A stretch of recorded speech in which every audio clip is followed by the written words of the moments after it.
All right, I'm watching What's some up, audio nerds? nerds. I'm back. It's Damien. mic preamp videos. Hey, this is Now there's people keep sending, these are what I guess people are being told to watch. So let's see. You know how I feel about mic preamps. Like there's all these claims and stuff. There's 4 parameters that we really care about for the most part for audio, right? If distortion, is it going to distort? And we're not talking about when you want it to distort, like a guitar amplifier or whatever.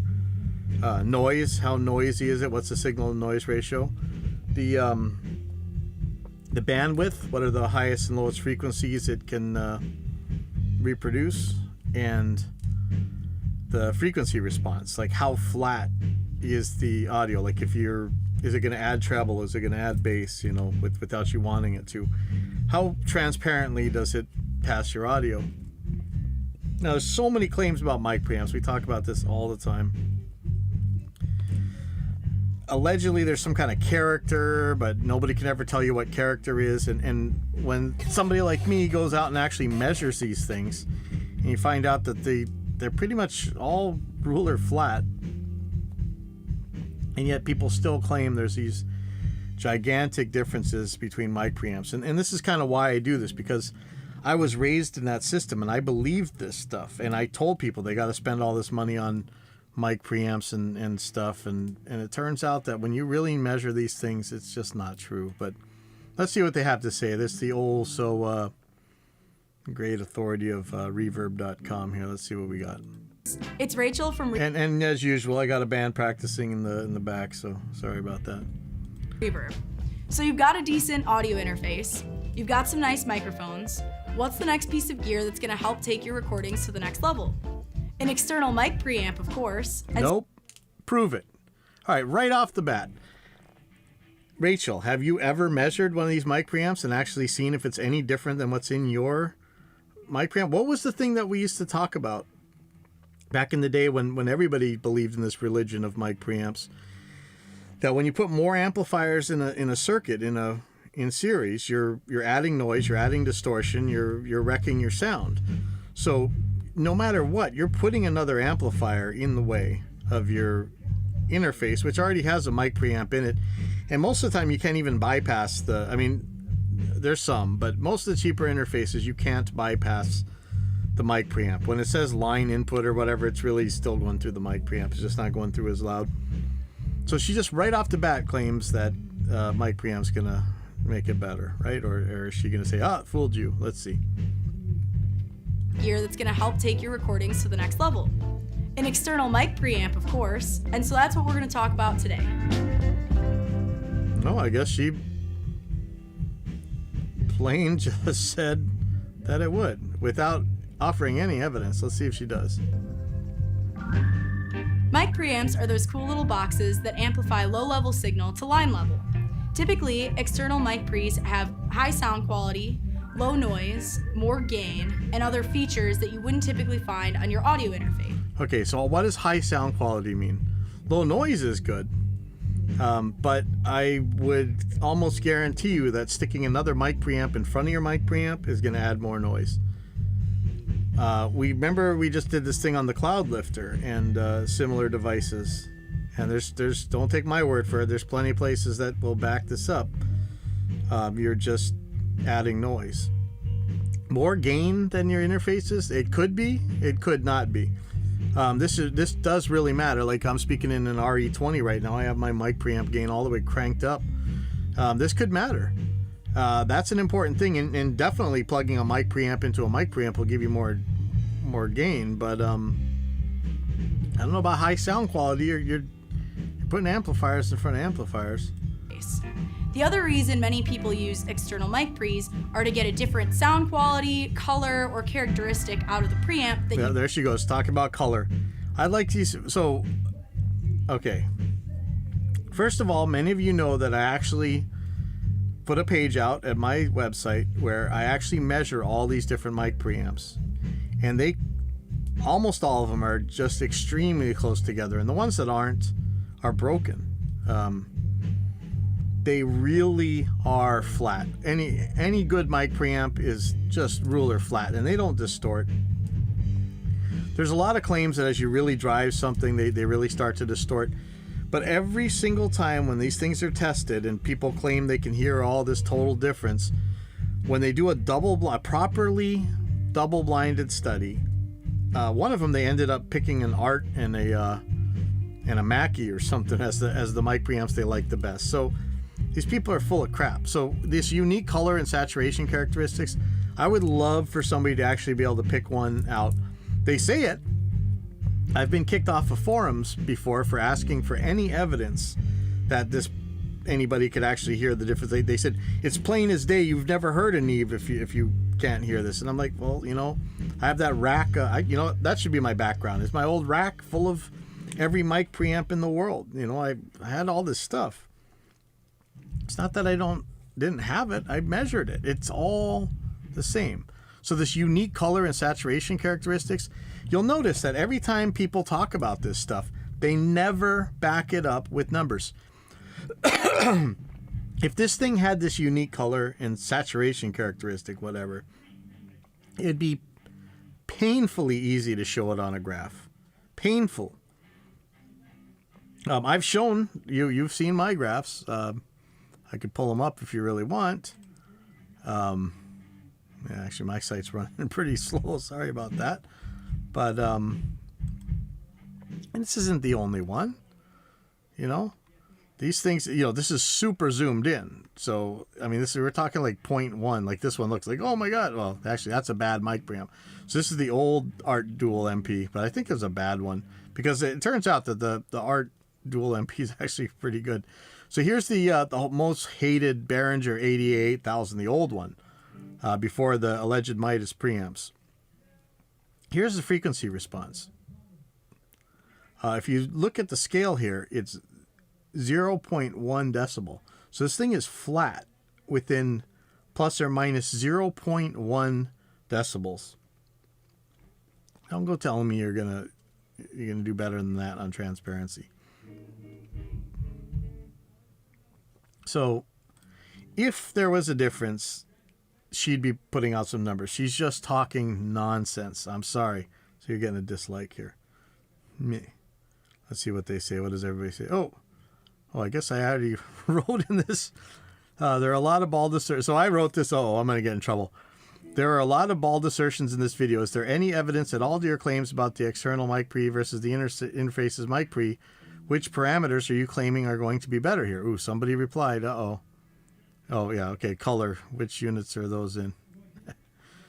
Yeah.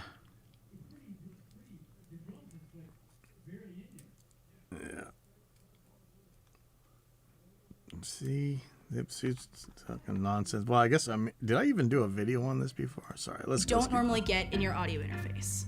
A lot of the really famous mic preamps, like the Neve 1073 or the API 3124, aren't necessarily cheap. But good news for you, there's a lot of really affordable options, new and used, that are on Reverb. Today, we're going to take a look at 15 different options that you don't have to sell your car to afford. But first, let's take a look at some things to consider. First thing to consider is number of channels. If you're only recording one or two things at once, you could probably save some money and buy just a 1 to 2 channel preamp that can be your golden channel preamp that you put on pretty much everything. If you're looking to record a drum kit, you'll probably want to look into 4 to 8 channel preamps. And hands up out there. How many of you guys, okay, aside from you guys that are doing like Recorder Man technique or Glyn Johns or whatever, how many of you guys are doing 4 to 8 channels for your drums? Any you metal guys that talk about how you can hear the difference between a Gibson and a guitar that's exactly the same as a Gibson from 50 feet away, buried under 85 tracks? You're not doing 4 to 8 tracks of channel drums, right? You're doing a lot more than that. Of course, the price is going to be influenced by the number of preamps. Next thing to consider is tube versus solid state. There's a myth out there that tubes are better than solid state. That's not true. Both are really great tools. And you think this girl actually knows anything? Like, really? I'm going to get in so much crap for this, but honestly, like, she's already spewed so much crap, and just the authority with which she says it. All right, well, let's just go on. I don't mind saying that this tube myth thing, fine. Somebody fed her some good lines this time. Or maybe she wrote it herself. I don't know. And they have their own sound quality and characteristics as well as application that make them great for different things. Solid state preamps have low noise, they're really clean and articulate, and very true to the source. Typically, solid state preamps are not used to get that warm distortion sound. The distortion that comes from solid state pre's sounds a little bit more like clipping. But if you're looking for something that's really true to the source and clean and clear, solid state is the move for you. Tube amps are usually associated with that thicker bass, airy high end, and warm mid. So when you say thick bass, do you want to show me some measurements of what thick bass you got here? And what is the airy high? What exactly does that mean? I mean, if it's flat, it's flat. One of the things about tubes, and I forget who said this, and he was completely right. Everybody always talks about tubes and being warm, but every time you actually use tubes to do something, aren't you using them to like crank treble into things? I mean, really, think about it. Usually, warm mid-range. What units are warm in? I mean, come on, show some measurements. You took go run an O-scope through this thing and let's take a look. You don't show any measurements because you're just parroting nonsense that you heard from other people. You'd be able to show this very easily. You got all that gear sitting in front of you. Show some measurements. Mid-range that can be considered. I've taken these measurements. I've showed them. Okay. You showed them. Vintage sounding. They also have sort of a natural compression to them. They're vintage and colorful sounding. What the hell does that mean? Natural compression? Sure, if you drive the thing if you're trying to distort this thing, fine. It's going to do something weird, but not in its linear range. And as you drive the input, they can add some harmonic saturation that can be really You mean just like a transistor preamp? musical and interesting on top of what you're recording. The only downside to tube amps is that they may require more maintenance due to the components inside. Next thing to consider is transformers. Just like tubes, transformers can add a color or sound to your preamp. Like what? So the nice thing is just the other day we had that post where he talked about just, people claim all this crap about transformers, and when given a properly double-blinded test, you can't hear whether or not there's a transformer in there at all. And it takes so much to distort a transformer that, I mean, you're probably not going to do it. I know you guys out there are like, oh, I could totally hear the difference between a transformer and no transformer, but yeah, right. I would bet any of my guitars that if I take Rachel here and we do a test between transformers and no transformers in two competently built circuits, that she will not be able to pick the transformer at a level greater than chance. I'm willing to bet any of my guitars here. You think they'll take it up on it? No, they're full of crap. I mean, this is just parroting nonsense. She might believe it. I believed it. I went and said this stuff, but I was wrong, and I'm gonna admit it. So if you're looking to have a variety of different characteristics in your preamp collection, take a look at different transformer options. No, prove it. Prove it. Get a bunch of different transformer options in any of these mic preamps, and I'll tell you, what do I got here sitting here right now? I got an AMEC, I got a Neve, I got the cheap Focusrites, I got the slightly more expensive Focusrites, I got the more expensive than that. I've got I got a Behringer. I don't know if that one actually works, honestly, but any of these things, if I measure them, they are flat. They're just flat. That's it. Transformer, no transformer, these things are flat. Up to where it's going to drive my my Apogee Rosetta to -3 decibels full scale, the transformer doesn't distort. It might distort after that. I'm not running stuff higher than that, but it ain't distorting. So your claim about different flavors from different transformers, you're full of crap. Prove it. This is the thing. If this were true in any way, shape, or form, you'd have some graphs up here and you'd be showing it. So the usual canard, get your way out faith-based answer is use your ears. Obviously you can tell. If you can't hear, you're deaf. It's like this Viscontier nonsense. So If you're looking for a really clean, pristine sound, look for preamps that don't have transformers.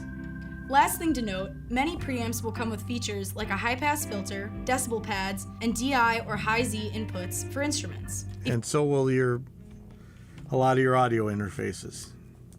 If you're someone who likes to dial in the final tones on the way in, consider preamps that have onboard EQ or dynamics. Now she said something sensible. Okay, that makes sense. I mean, there used to be that school of thought where you record it how you expect to hear it in the end product, and this is actually true. Also, if you want to send your signal to multiple sources without bringing in latency on the old computer box, consider a preamp with multiple outputs. Okay, well that's the direct monitoring option there. You could do that. You're just looking to give yourself a pain in the ass. I mean, if you're really a latency purist, that's not a bad idea. But the mic preamp that she's showing, which I have several of this exact model sitting here, tests exactly the same as the onboard mic preamp on the cheaper Focusrites. So you're not getting anything better recording in that mic preamp. So right off the bat, from somebody who's actually measured these things, that mic preamp and the mic preamp that you get in your Scarlett, Solo, 2i2, whatever, you're not getting anywhere. That's going to be the same sound quality, the same airiness and warmth and whatever else. Alright, let's get into some preamps. It's important to think about your space and the form factor when considering different preamps. Oh, that made sense too. If you just need a 1 to 2 channel preamp that's easy to move, consider some desktop preamps. The Focusrite ISA1 is a super flexible solid-state preamp, great for a wide variety of microphones because of the multiple selectable impedances. A Q-Mix input and headphone jack also provide a clever way to achieve zero latency monitoring on any system, even with older, slower interfaces. The docking Mic Pre 1 features a Jensen input transformer and a Class A. Have interfaces really got faster? The RME 9652 is still pretty damn fast. The other room right now where you're hearing them playing, that's got Motu 2408s. It's still among the fastest interfaces ever made. Those are from 1998. A discrete transistor preamp with a single-sided power supply. The Mic Pre 1 features a powerful, continuously variable, high-pass filter with a range of 10 to 200 Hz. The Universal Audio 710 to Infinity is a hybrid preamp that allows you to select a solid-state circuit or a tube circuit, and even blend between the two. The tonal possibilities of this desktop unit are extremely versatile. The 710 is also a world-class DI box that allows you to add flavor to even the most mundane sound sources. Yeah, what kind of flavor is that? Let's see your flavor graph. Like a DI'd bass or electric piano. The PreSonus Bluetooth V2 is extremely flexible and affordable. This 2-channel desktop preamp allows you to dial in just the right amount of harmonic content to your signal. This is just gonna be a bunch of crap. Let's see. Ooh, Radio's got a preamp. Black Lion Gear has a reputation for producing really fantastic sounding professional results on a modest budget. The Auteur Mark II features an 511 mic pre-mounted options. Boasting a whopping 150 ohms to 2400 ohms variable impedance selector, the Art Pro MPA2 is a great choice for those who want to experiment with a lot of different microphones. This 2-channel unit is also packed with tons of not so common features, such as miking their own entire kit. Manufactured by famous... I mean, this is just crap right here. The idea that... Available in a 500 series format. Let's see. If more channels is what you're after, the Focusrite Octopre is a fantastic choice for getting 8 great mic pre's on a These are the same mic pre's that you get on your Scarlett, you know. No more gain, no more... I got my... Like right now, this RE20 is all the way cranked up, just like it is on my 2i2. So... With the audio add, phase reverse, and you're really loving that I didn't mention, let me know in the comments. Until next time. I'd like you to back up your claims. This is just nonsense that you guys are spewing on people. All right. Let's look at studio preamps explained. Do we want that, or do we want to look at upgrade your mic preamp before upgrading your microphone? Wow, that is a steep claim. Let's watch this one. What's up, YouTube? I'm back. It's Damien, and today what I'm doing is a little bit different than the other formats that I normally do on this channel. I normally just concentrate strictly on rap vocals, but I have had subscribers ask me with all of the microphone reviews that I'm doing, what is my next step up? Should I grab this microphone? Should I grab that microphone? So what I'm doing is, in this video, what I'm doing is showing you what it would sound like to add an external preamp to your current microphone to possibly get the most out of what you currently have.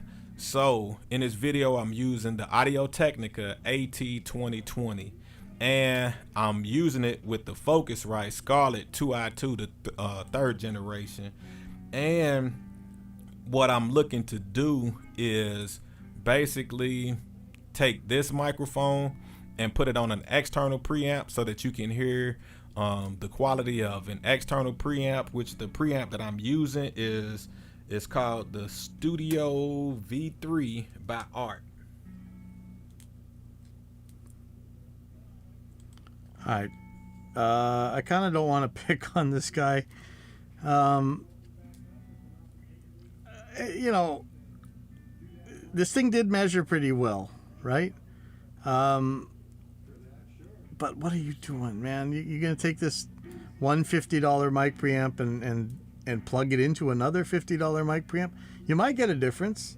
But then again, the Focusrite is flat. It's clear. Maybe you're going to plug this thing in and distort it. Because if you look at what this has an input and an output. You could overdrive this thing if you really wanted. Let's see where he goes with this for a second.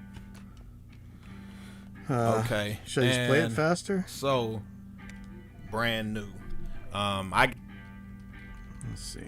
Take your microphone, your current microphone, and see what it sounds like to add something like an external preamp to it to see if you can get a better quality. You're not going to get a better quality. Okay, right off the bat, you're not going to get a better quality. You plug this mic preamp into another mic preamp, you're going to add noise and add distortion, period.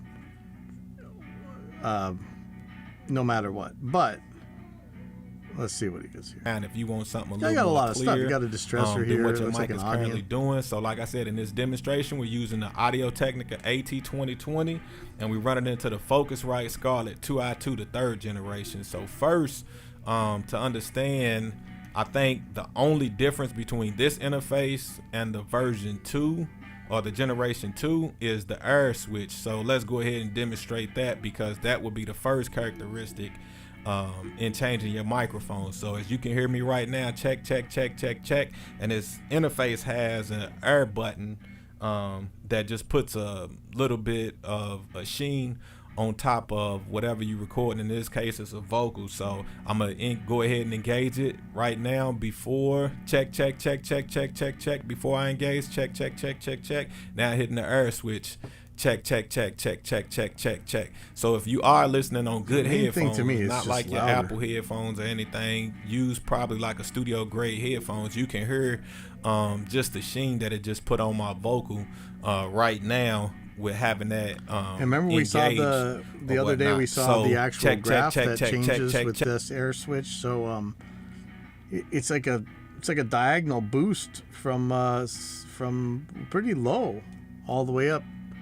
That was 3 or 4 decibels at the high end. And I'm gonna disengage it. Check. Okay, so what's gonna happen now? Preamp, and you can change it up just by having the third generation. Is it and want to upgrade? It's not like you. So we are back, and I have way too much gain on here. So what I'll do is turn all the gain off of the Focusrite Scarlett. So.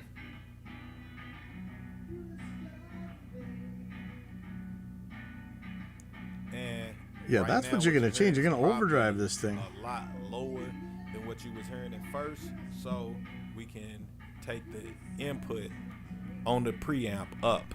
So That's what we just done. But the more you take, so let's understand this. Hopefully you can see. So I'm trying to look back at the screen and explain as well. So if you just heard, you're not going to up the quality by plugging one cheap mic preamp into another cheap mic preamp. I don't want to pick on this guy. He means well. So let's go look at this one. Studio Preamps Explained 2020. Okay. You guys keep sending me this stuff. I'll keep pulling it. He's got a lot of views on this thing for how few subs he has. It's interesting. You see this a lot with people who make really popular videos, but nobody subscribes to them for some reason. This is Josh Drenta, also known as the producer of Love Science Music. I'm here at GSI Studios in New York City, and today I'm going to talk to you about preamps in the recording studio. Yeah, it looks like our old Trident, doesn't it? That's not a Trident, though, right? What is that?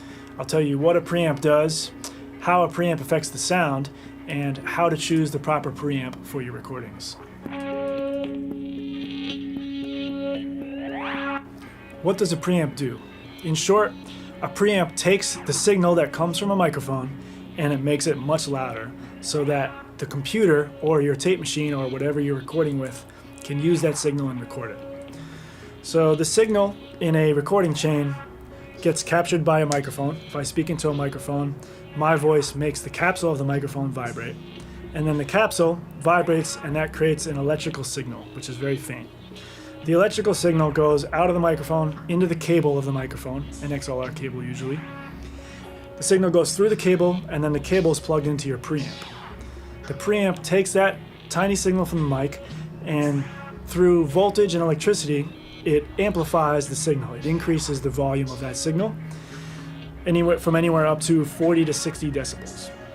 And then at this new level, which is called line level, that's the technical term for how loud that signal is. At line level, technically you could be much more than 60 decibels or much less than 40, right? This signal can go into your computer, into your software, and be recorded at a proper volume. So that's what a preamp does. It takes a signal from a mic, it boosts the signal so that your computer or tape machine can record that signal. Producer engineers are very nerdy about preamps, and that is because when you're choosing a preamp, you are basically choosing the character and tone of the thing you're recording. All right, here comes the claims. So you just talked about preamp colors, character, tone. Again, if these things have a character, if these things have a tone, it would be super easy to measure it. And especially when the way people talk about, like, it's such a huge difference. It's totally worth paying $5,000 difference for. If there's that difference, it will be super easy to show that. And they always say, oh, I don't need to show it, just use your ears. Yeah, you're full of crap. How many times has that been put to test? How many times has that failed? Every single time it's put to the test. So he just made that claim: colors, character, tone. Let's see the difference. And your choices operate on a spectrum, so you can kind of choose between a very clean sound on one side of the spectrum, and on the other side of the spectrum you would have a very saturated or gritty or dark sound. And okay, show me which mic preamps those are. And I mean, if you really want to make any mic preamp gritty, just put too much gain into it. And different companies make preamps kind of like all across that spectrum. No. Different companies make claims all across that spectrum, but when you go to measure them, I mean, nobody wants to find out that their mic preamp was missing like a whole bunch of bass or something. They're flat, man. Like show me when it's not. And it's good to know the brands of preamps and how those brands have placed themselves in the market. Yeah, how they're marketed. That doesn't mean that they're different. Let's see the proof. I always ask for proof, man. Let's see it. Tone, basically, how each preamp shapes the tone of what you're recording. How does it? Let's see. On the clean side of the spectrum, you might have a brand like Avalon. Avalon makes preamps that are very realistic, very clean, very dry sounding. They don't really add a whole lot of flavor on top of it. What flavor? Next over, still very clean, but a little punchier, a little more interesting sounding to my ear, is something like Universal Audio. Right. So what's punchy? Show me the punch. Like, again, this looks like one of those ones. You got an EQ or something on it. Like, let's see, what do you got on there? I don't know. Is there a compressor or something? Well, yeah, it's going to add some punch. The mic preamp's not. Somewhere maybe more in the middle of the road, I would say API. They might be a little bit on the darker side to some people, Really? but they're still very punchy.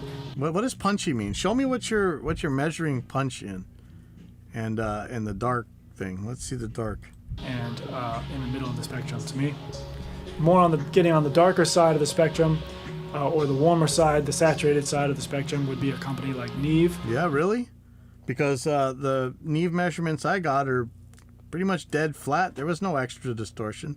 They add a little more harmonics to the tone that you're recording from the microphone. If you And then distort something them. maybe on the extreme side would be something like Tree Audio, which are very dark and saturated and add a lot of personality and funk to Now the I sound just from don't the mic. believe a That was a lot thing of word you information. say. And what's interesting is that microphones are very similar in the sense that microphones offer a spectrum of being very realistic and clean sounding, or on the other side, very dark, more Or bright. colored sounding than you actually hear it. So the real fun of engineering often comes from pairing that choice of microphone with the choice of preamp. Yeah, So and I bet you believe that. I believe that you believe that. I ask you to prove it. I mean, so here's the thing. Do you care whether or not your beliefs are true? You always got to ask yourself that. Is it important to you whether or not your beliefs are true? And,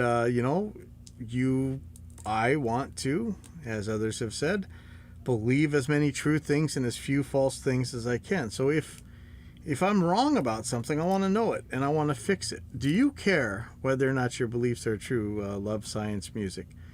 I'd love to see you back up any of these claims you've made. you're kind of selecting your color palette both with the microphone side and the preamp side, so you can kind of mix and match. Maybe you'll pick a really bright microphone, really realistic microphone, like a large diaphragm condenser mic, and then you'll pair it with a darker. How many realistic large diaphragm condenser mics does anybody out there know? Show of hands, please. Please, where is that realistic large diaphragm condenser mic?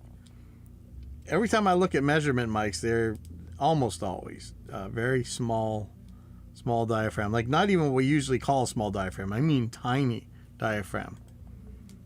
Preamp to kind of balance out the two, to kind of find Why the would you middle do ground. that? If you really believe that your dark mic preamp was making a really nice mic darker, which the only way you could do that is either by adding bass. Either way, it's going to add noise in the signal chain. Why would you do that?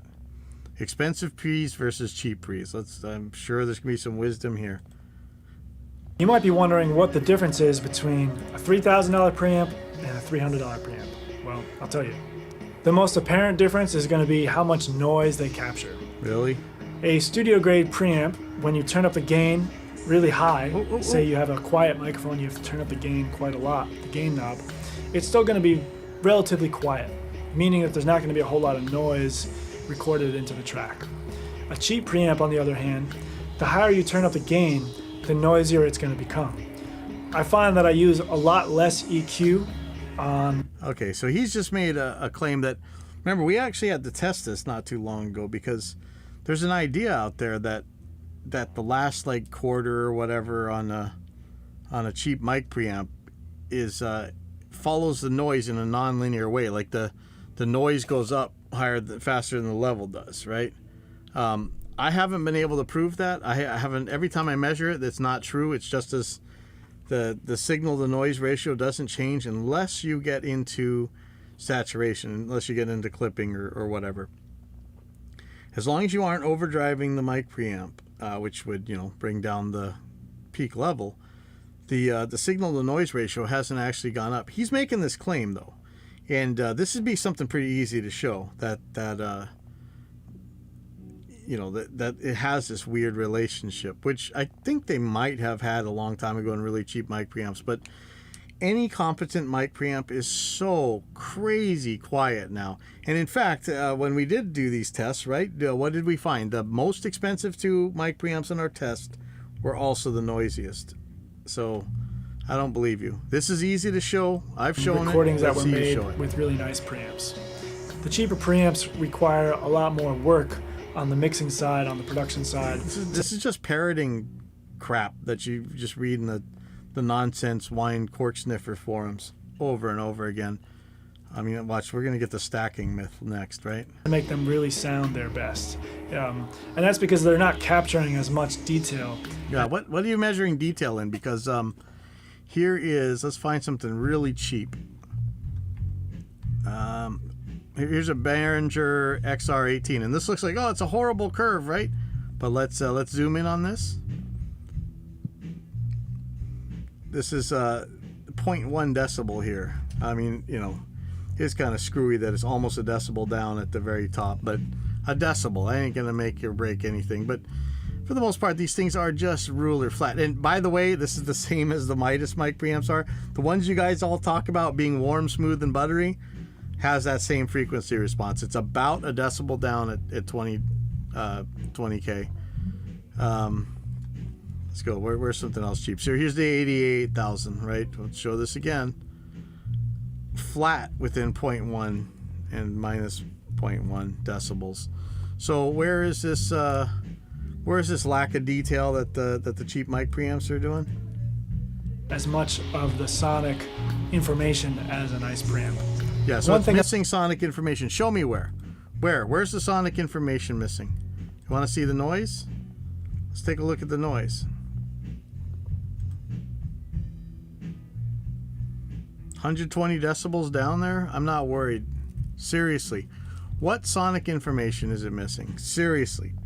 The thing I've noticed about nice preamps is they capture dynamics in a more smooth and even way than a cheap. Let's see that too. This is another claim that the cheaper mic preamps are nonlinear. Let's see that, because I didn't find that. That would show up on a distortion graph. I notice a lot of cheap preamps when you record, say, vocals, there's giant peaks in the signal. The quiet moments are way more quiet than the loud moments, which are way loud. Where a nice preamp has a way of, I wouldn't say compressing the signal, but it kind of has a more even and connected. What is this guy even saying? Like, do you want your mic preamp messing your stuff up? Feeling of how the dynamics work together. In case you're wondering what my favorite preamp is, it is a vintage Neve 1073. Of course it is. The series of 1073 they made in the 70s is the best. The most low end, the nicest tone. Yeah, really, the most low end. Let's see that graph, man. You're making some claims. Look at this guy. Oh man, this is some Dunning-Kruger. Most punch, and they sound the most 3D. They sound the most 3D. Guys. Let's see that. What units are you measuring those? Please subscribe. Drop me a comment. I'd be happy to answer any questions you have. I can't take it. I'm sorry. These guys are just full of crap. Like, this is so bad. All right, sorry to sound like a broken record, but you guys ask for evidence. Extraordinary claims require extraordinary evidence. You're gonna bring this crap in here. Make sure you bring some evidence with you. Anyhow, I'll see you later. Crazy.